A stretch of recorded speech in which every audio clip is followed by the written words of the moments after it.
Welcome to the Real Talk Retirement Show, where we explore the financial side of retirement and beyond. Whether you're currently retired or planning for the future, we offer real, relatable conversations about money and personal finances. Most importantly, we dive into all these topics using real talk. Now, let's get real about your money and your retirement. Welcome, everyone, to another episode of the Real Talk Retirement Show. We are Brian Graff and Tracy Burke. Happy to be back with you again for another episode. And Tracy, if we decided to do this podcast in front of a live studio audience, and I'm not suggesting that we do, I don't know if we're ready for that That'd yet. be dangerous, yes. Yeah, even though there's definitely the demand, I think tickets would go like crazy. But if we decided to do that, and let's say there were 100 people in the room, and we led off by asking the question, okay, how many of you out there would like to be a millionaire? What percentage of hands, or what number of hands do you think would go up, Tracy? I would think all 100 hands, right? I would imagine so too. And that doesn't mean that those 100 people are all greedy, right? Or they're all money hungry. They may all Right.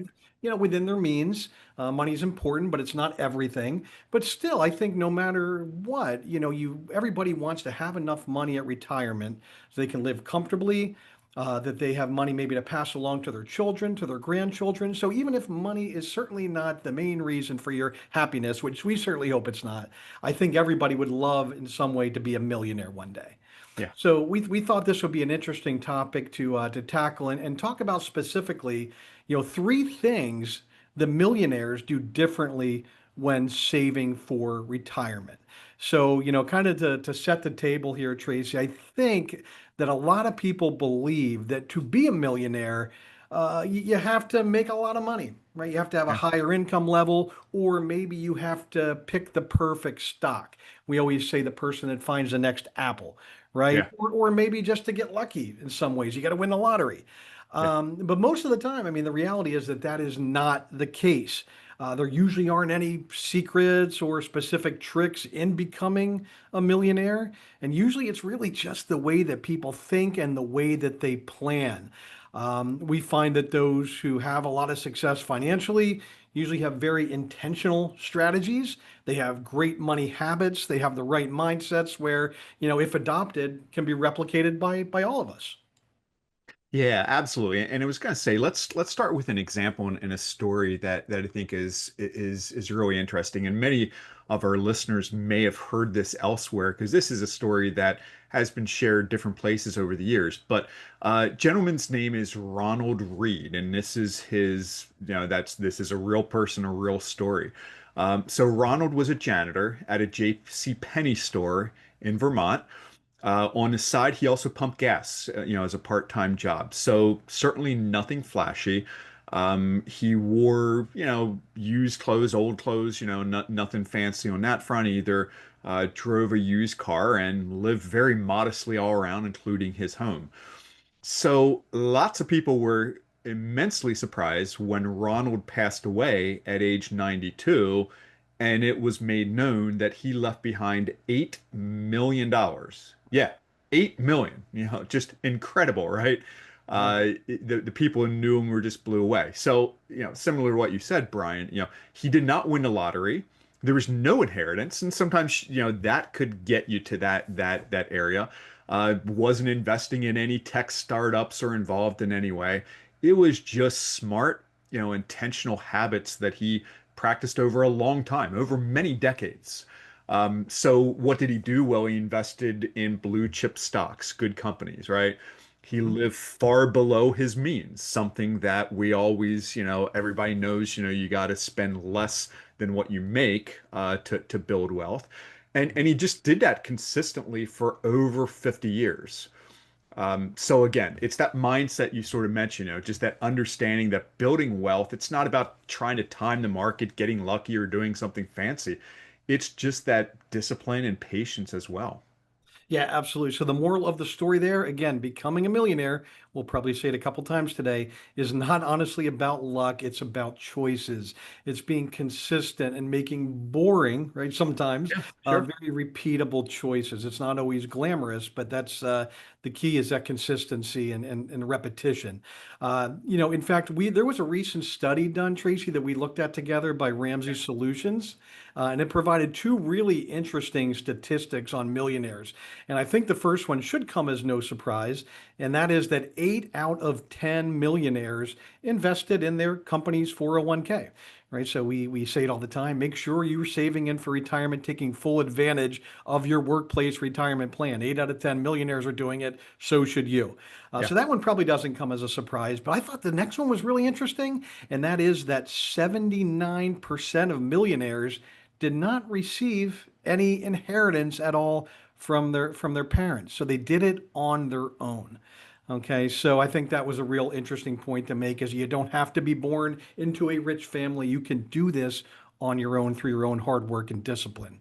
Yeah. Yeah, so that kind of set the stage, Tracy. But today we are going to dive into these three particular things that millionaires do differently than a lot of people when it comes to saving for retirement. Because again, wealth is not an accident. So, all right, key point number one is that millionaires treat retirement like a business plan. So they're intentional. They don't leave things to chance. They really focus and they plan. Yeah. They create a comprehensive financial plan where they look at all areas. They look at what they're saving. They look at what they're spending, how they're investing their money, their legacy goals. They certainly do a lot of tax planning and everything in between. Okay, Yeah. so they plan, plan, plan. And on the investment side of things, of course, we say it all the time, but having a long-term consistent strategy using, low-cost funds is something we certainly advocate for here at Conrad Siegel. Yeah, and Brian, I would say, as this first item, millionaires treating retirement like a business plan, just think about like what a good chief financial officer, a CFO at a Yeah. company, what their job is and what they're doing for the company. You're sort of that CFO of your own personal finances, and it's the same type of thing. So, even to elaborate on a couple things you just mentioned, the income and expenses. If we start with the income side, right? Really figuring out, well, how can I maximize that income, both now, assuming, the person's working, or in the future, or, even if they're retired, how can I maximize my income now and looking forward? And then in retirement, figuring out how all those pieces of the puzzle really fit together, right? How Social Security plays into it, if you have any pensions, how those retirement savings, 401k IRAs, however you did that. A lot of folks work part-time in retirement. How all that sort of fits into their income stream, and figuring out the tax element and being the tax efficient income stream that we have. And then on the outflows, that expense side, millionaires are really, laser focused on, well, needs, wants, and wishes, and some are very thrifty, and some are spendthrifts and spending a lot of money, right? But thinking about where their money is going, what they might need, especially in the future for things like healthcare. A lot of folks like to travel, especially people with a lot of money. They like to travel quite a bit, right? And thinking of what that looks like and how just everything fits into that overall plan. The other thing I think about with running it like a business, or running like, what a CFO does, stress testing or running projections, just having that sense of it. And maybe they're not doing it themselves, they're working with somebody who is doing that for them. Mhm. But thinking about, well, the market doesn't go up every single year, right? There's downturns at times. Usually every third or fourth year, there's a downturn in the market. Think about what that might do to their portfolio and how to adjust from that. So stress test that. Thinking about, especially later in years, what long-term care could do, any needs that arise. So the other thing that I always almost akin to this, comparing retirement with vacation, right? Most people plan out their vacation. When it's time for vacation, most people just don't jump in the car and, hey, everybody jump in and off we go, and we're going to figure things out as we go, right? You have a plan, you know where you're going to go, mostly booking hotels. You might be reserving restaurants or, how you're going to get there, what you're going to do, the activities.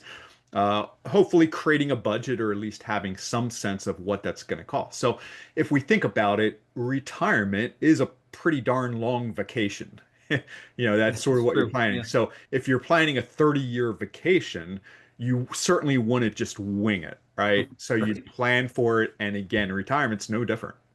Yeah, that's a great analogy, Tracy.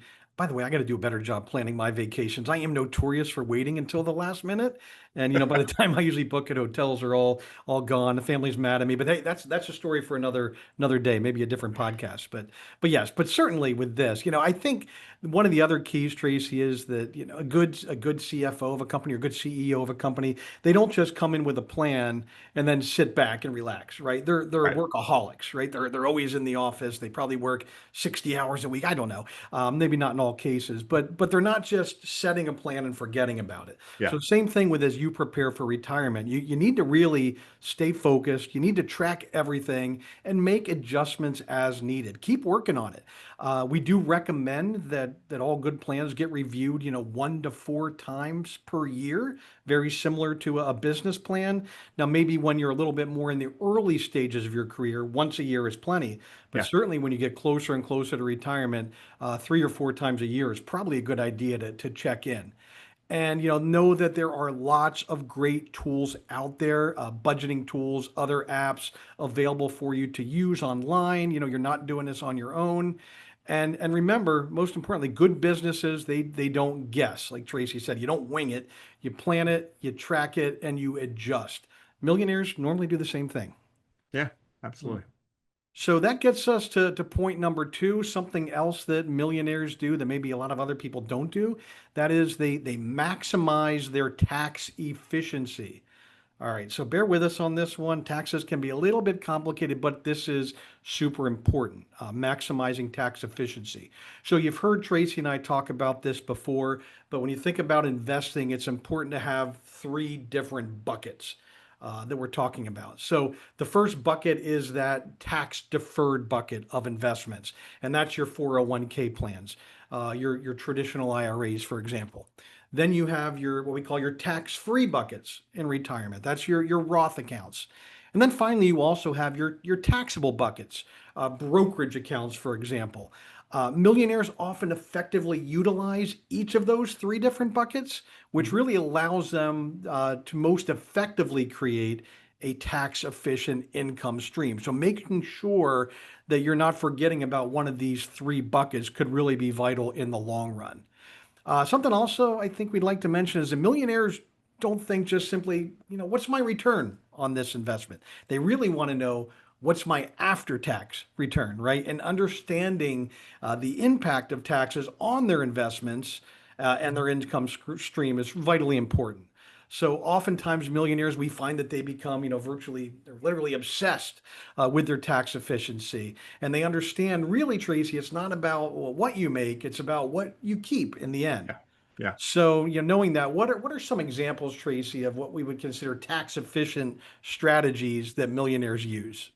Yeah, and again, Brian, this is a super important one. So the Yeah. first one that comes to mind is that Roth. You just sort of described those three buckets, and that really middle bucket that we visualize is that Roth bucket. Mhm. And again, everybody's I'm sure heard of Roth, but it's really focusing on you're paying the taxes now instead of paying them in the future. Where your non-Roth 401k or non-Roth IRAs, and we sort of refer to them now as traditional. The traditional Mhm. approach is you get a tax break up front, and when you take money out later, you're paying the income taxes. The Roth is the opposite of that, right? You're paying it now, and it's growing tax-free, and in the future, you take it out, tax-free and tax deferred. There's no taxes. So, millionaires often use that Roth bucket very well. Now, sometimes that doesn't mean you might not be eligible to put money in to a Mhm. Roth IRA. If your 401k has a Roth bucket, you can obviously utilize that, and a lot of people do. Some folks might make too much. There are, for Roth IRAs, there are income restrictions, and you might not be eligible for those direct contributions. But sometimes there's ways around that, and something we call a backdoor contribution, and it's fully legal. And if you can't go in the front door, my mom always told me to try the back door, right? So Roth can be good on that one. Roth conversions, besides just contributions, converting money. And there's some people who, you can, anybody can convert pre-tax money, traditional money, into a Roth. And you might be able to do that. We've seen with some of our clients who enter retirement do that in the early stages of retirement, when in a lot of cases, maybe they're in a lower tax bracket before the required distributions kick in. And I know we're getting, a little bit into the weeds here, but everybody's probably aware, when you get into retirement, your traditional retirement savings, so 401k and IRA money, at some point, and right now for people who haven't taken it yet, it's as early as age 73 or as late as age Mhm. 75, you have to start taking some out on an annual basis, the traditional bucket, right? So again, you can do some conversions, and we've seen some people do that between there. And recently, we actually had a client that is millions of dollars, so falls into this millionaire category. They were actually in the lowest tax bracket, which is 10% right now. So their marginal tax bracket was Mhm. 10%. So they retired, but they haven't started their RMDs. There's a required minimum distribution. So we refer to that, Conrad Siegel, sort of their gap years, right? So what we help them do is fill up the 10% tax bracket. So take enough out of the IRA and convert it from the traditional and put it into the Roth bucket and just fill up that 10% bracket. And paying 10% of taxes to get money from traditional Roth, that's a pretty good deal from a Yeah. financial viewpoint, at least. And then again, when RMDs do start years later, they're projected to be in a 24% tax bracket. So why not get some money out of the traditional bucket at 10% taxes instead of later on when it's all going to be 24%? So that's just one example. Yeah, it seems really logical, Tracy. And I think next thing we could talk about is the importance of like asset location and making sure Yeah. that we're using appropriate investments in certain types of accounts. So can you elaborate on that a little bit, Tracy? Yeah, and using bonds as an example in Mhm. here, some of many folks have heard of municipal bonds or tax-free muni bonds, right? They're tax-free, meaning you're not paying tax on the interest that those muni bonds generate. Well, in an IRA, they don't make any sense because everything's tax deferred. You're not paying active income taxes while you're Right. investing on that money. But in brokerage accounts, in non-retirement accounts, municipal bonds for many people, especially those folks in higher tax brackets, make ton of sense. So own your municipal bonds in your brokerage accounts. Own your non-municipal bonds, which we just simply refer to as taxable bonds. So that's, treasuries, or that might be corporate bonds. That's what you want to keep in your 401k and your IRA. So again, having the appropriate assets in those buckets is really what we're talking about. And it boils down to, you want tax efficient investments in your taxable accounts, Mhm. really to minimize gains. And again, as you said a few moments ago, Brian, focus on the after-tax return, not the pre-tax return. Right. Right. Yeah. Well, Something else I know, that a lot of folks do that are millionaires, especially now. This is something you have to wait until you are in retirement. Is something called qualified charitable distributions, and we refer to those as QCDs. So it is what it sounds like. It's a charitable, you're taking money, a distribution for a charitable purpose. So you have to have those inclinations, right? If you want to give some money to some qualified charities, you can do that from your IRA. And by doing it from your IRA, there's charitable contributions. It stays off of your tax return, so it's not part of your taxable income, so to speak. and it just reduces your overall taxes. Now, you can, like I said, you can only do that. The age limitation is you have to be 70 and a half or older to be able to do it. But that's a strategy a lot of folks do. And then the last one that probably comes to mind is tax loss harvesting. And again, we're not going to get in the weeds on any of these, just trying to pique a little bit of interest Sure. or some of that. But tax loss harvesting, especially when the market goes down, what some of these folks do, and of course, as advisors to clients, individual clients at Conrad Siegel, we're tracking all these type of things as well. And really, what tax loss harvesting is you're selling the losers in your investment portfolio, so to speak, to realize that tax loss, and then you reinvest that money and get it to work for you in a prudent way moving forward. Now, yeah, a lot of complications in that. It can be complicated, but it can be really effective. And like I said, talk to an advisor about any or all of those, but good ways to think about taxes as we move forward. So enough about that number two, Brian. So lead us into number three. What's the third thing that a lot of millionaires do well?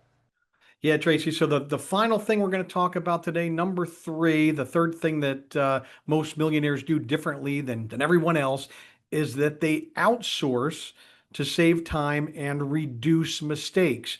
Millionaires are willing to pay for good advice. When they work with a professional and they pay that professional, they see that money spent as an investment, not just simply an expense that's eating away at their retirement savings. So millionaires are willing to pay for that good advice, and they really know they're good at knowing what they don't know and making sure to outsource what they don't know accordingly and putting it in the hands of professionals. So millionaires really surround themselves with a great team, right? Teamwork makes the dream work, we always There you say. go. So it's important that those millionaires have a fiduciary financial advisor that they go to when they need assistance and they trust.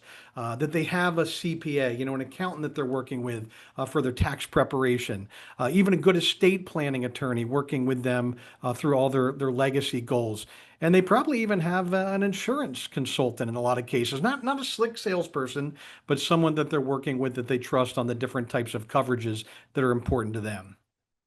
Yeah, and you mentioned saving time, the saving of time and expertise. But it's that, but both of those are very true. And again, understanding that the good professional has that expertise that they don't have. Now, I think about a doctor or physical health and stuff, and I've had some medical issues Mhm. at certain points, and I go see a doctor if something's not going well physically. While sometimes, maybe the very first thing you do sometimes is Google the symptoms, but Yeah, that's right. not the be all and end all, of course. No. You go see the doctor, right? And I, as best as I can, I try to have an annual physical exam every year just to be proactive. So realizing that a good professional to help you with your financial situation, some of those examples that Brian just mentioned, is important. And due to that expertise, again, they can often save you from making big financial mistakes, right? And there's a whole variety of them. We hear these horror stories of somebody that mistaking that required distribution that we Yeah. were referencing too, right? And there's a penalty. There's a pretty hefty penalty if you miss that. Some of the tax efficient strategies, can save you a lot of money in tax over time if you work with somebody that knows what they're doing in that space. Or their estate planning documents maybe weren't properly drafted or done or updated or whatever that is. So, another example, we had a client, it wasn't too long ago that they wanted to buy a second home, and they had enough money in their brokerage account, their non-retirement account, and they said, well, let's just cash out $500,000, Mm. pay for, I think was mostly a down payment, or maybe it was the whole vacation home. But by doing that, there are a lot of capital gains in that brokerage account, would have caused a large tax bill. We were able to get creative and figure out a way, just a better option to help them out that really helped save some money on their tax returns. So there's it's Mhm. real, and if you find a good professional, it can be helpful. Yeah, so definitely. So don't be afraid to delegate. It's important to delegate, but that doesn't mean you're completely giving up control either. We think you should stay very informed about everything that's going on financially, with your life. But just make sure you're hiring good people. You're surrounding yourself again with that excellent team who really specialize in making the complex simple. Yeah. So, all right, Tracy, all great stuff. But as we wrap up, as we always do, let's talk about some action items that our listeners can take maybe as they work towards becoming a millionaire. Yeah, and some of this today is just going to be reiterating the key points that we've just talked Mhm. about. But the first thing I think we started with was planning, and just like a business plans, for their future, as families and individuals, we need to plan for our financial lives, right? So if you don't have a retirement plan in place, sort of what, when, and how, and all those type of things, put one together, put a plan together. And this is for, whether you're not retired yet and looking to one day, or even if you're already retired, it's important to have a plan in place, right? And get some help if you need it on that one. The other thing we talked about some was the focusing on after tax returns. In your investment portfolio and then in retirement, focusing on tax efficient retirement income streams. So the tax element. And again, just consider how you can effectively have assets in those three buckets that you talked about, Brian. And if you don't have assets in three buckets, it might not be too late. There's ways to get money in some of those buckets. So again, talk to your advisor or tax preparer, if you need help just being more tax efficient. For sure. And then finally, don't forget to surround yourself with that great team. Don't be a DIYer, right, where you feel like you need to do it yourself. One more example, Tracy, if I had a plumbing problem at the house, the last thing my family wants to do is see me come out of the garage with a wrench, because I promise you, I will screw it up way Yeah, worse than it is already. So in that case, I'd call one of my, good plumber friends, and I would rely on that person with the expertise, yeah, the experience, and someone I trust. So it's no different with your financial planning as well. yeah. So, again, hopefully that everybody takes out of this podcast that being a millionaire is not as hard as it may first seem, and that there are some smart moves we just talked about that are available for most people to make in getting to that goal. So, Tracy, as we wrap up today, I just want to remind our listeners to please reach out to us with any questions or comments you have about what you've heard today. You can hit us up at our email address, which is podcast@conradsiegel.com. We are truly here to help you. It's what we do, it's what we love. So, reach out anytime. And again, as always, please feel free to share this podcast with your friends, family members, colleagues, if you like what you heard. And if you're so inclined, give us a 5-star review and please subscribe if you haven't already. All right, Tracy. Well, again, great talking with you today. Until next time, everybody, stay safe and good luck with your retirement future. Take care. Thank you for tuning into today's show. The Real Talk Retirement Show is created and produced by Conrad Siegel, an advisory firm that specializes in helping people prepare for retirement and beyond. If you want to learn more about our work or meet the team, you can visit conradsiegel.com. Information on this show is for educational purposes only and should not be considered personalized investment, tax, or legal advice. Before making decisions, you should consult with the appropriate professionals for advice that is specific to your situation.